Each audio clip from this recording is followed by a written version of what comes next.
Una celda de combustible es un dispositivo que convierte la energía química de un combustible como el hidrógeno directamente en electricidad mediante una reacción electroquímica. Ahora, hablando sobre la historia y el desarrollo de la misma, aunque el concepto existe desde el siglo XIX, el desarrollo de las celdas de combustible cobró importancia aproximadamente del siglo XX, especialmente en programas espaciales como los de la NASA, donde se usaron por su eficiencia y capacidad de generar agua como un subproducto. Ahora, vamos a hablar sobre el principio del funcionamiento.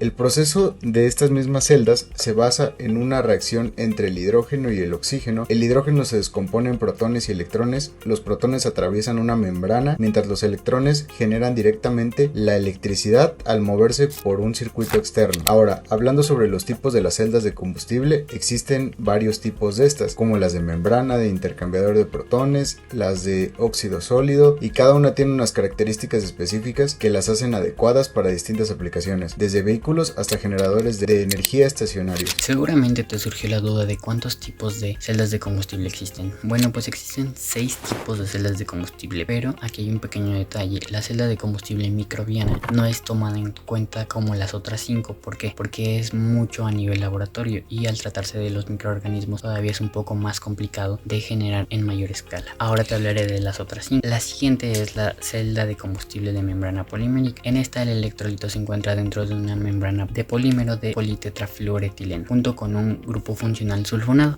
La siguiente es la de alcalina, donde encontramos una solución líquida alcalina y normalmente el electrolito se va a ubicar dentro del hidróxido de potasio. En la siguiente vamos a hablar de ácido fosfórico, donde vamos a encontrar el electrolito dentro de una solución de ácido fosfórico, como lo dice su nombre. Y la siguiente es la de carbonatos fundidos, donde vamos a encontrar el electrolito dentro de un compuesto de oxígeno, litio, carbono y potasio. Y por último, la de la celda de combustible de óxido sólido, va a encontrarse el electrolito dentro de un compuesto de itirio, circonio y oxígeno. Las celdas de combustible son un dispositivo en el que un flujo continuo de combustible controlado administra directamente la corriente eléctrica a un circuito externo. La tensión de las celdas de combustible en un circuito abierto es de 1.2 voltios. El ánodo es donde se oxida el combustible, el cátodo donde el oxidante se reduce, y lo que hace el electrolito es que actúa como un aislante eléctrico, y esto hace que el conductor protónico quede como separador de las reacciones químicas y el aníodo del cátodo. Las celdas de combustión tienen una gran variedad de aplicaciones, del sector automotriz, residencial e industrial. Una de las principales aplicaciones son las de transporte, ya que cada vez más vemos vehículos eléctricos, camiones, trenes o aviones. Una de sus principales ventajas es su alta eficiencia energética y su baja emisión de contaminantes, ya que se produce electricidad mediante una reacción química sin la necesidad de la combustión. Otra de sus aplicaciones son las celdas portátiles. Como la palabra dice portátil, es muy pequeña, o sea, quiere decir que es para nuestros dispositivos portátiles como el teléfono, computadora, tablets e incluso los drones. Estas son una alternativa a las pilas tradicionales, ya que tienen un peso reducido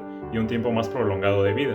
Otra de sus aplicaciones es el suministro de energía en áreas remotas y de emergencia. Esto sucede cuando hay desastres naturales o cuando no tenemos acceso a las redes o a cualquier tipo de energía. Para eso están las celdas de combustión como una alternativa, ya que son una energía confiable y fácil de transportar y tienen una instalación rápida. Las celdas de combustible son una tecnología clave para el futuro de la energía limpia. Su principal ventaja es la alta eficiencia, pudiendo convertir más del 60% en la energía química del hidrógeno en electricidad, y todo esto con cero emisiones locales. Solo emiten vapor de agua. Esto las hace ideales para la aplicación en transporte y generación eléctrica, donde reducir la contaminación es esencial. Sin embargo, enfrentan desafíos importantes: el costo del hidrógeno, especialmente del hidrógeno verde, y la dependencia de metales preciosos como el platino para los catalizadores. Además, su durabilidad es un reto, ya que con el uso prolongado los materiales se degradan. El futuro de las celdas de combustible es bastante prometedor. Todo esto es gracias a la innovación tecnológica que se ha tenido últimamente, y también la necesidad que tenemos de encontrar una alternativa de generación de energía que también sea sustentable, lo cual nos lleva a hablar acerca del proceso de producción de hidrógeno verde. Este proceso se lleva a cabo mediante la electrólisis del agua, donde se utiliza únicamente electricidad obtenida de la energía eólica y la energía solar. Los principales países que han ayudado al desarrollo de estas tecnologías son Japón, Corea del Sur y China, y gracias a la innovación tecnológica que se ha tenido, estas celdas de combustible también se pueden utilizar en la industria, como lo es la de óxido sólido, ya que es resistente a altas temperaturas y pues además produce energía. También hay que hablar acerca de las políticas que han impulsado el desarrollo de estas tecnologías, como lo es el reglamento AFIR en la Unión Europea, la cual obliga a sus miembros a establecer redes de hidrógeno.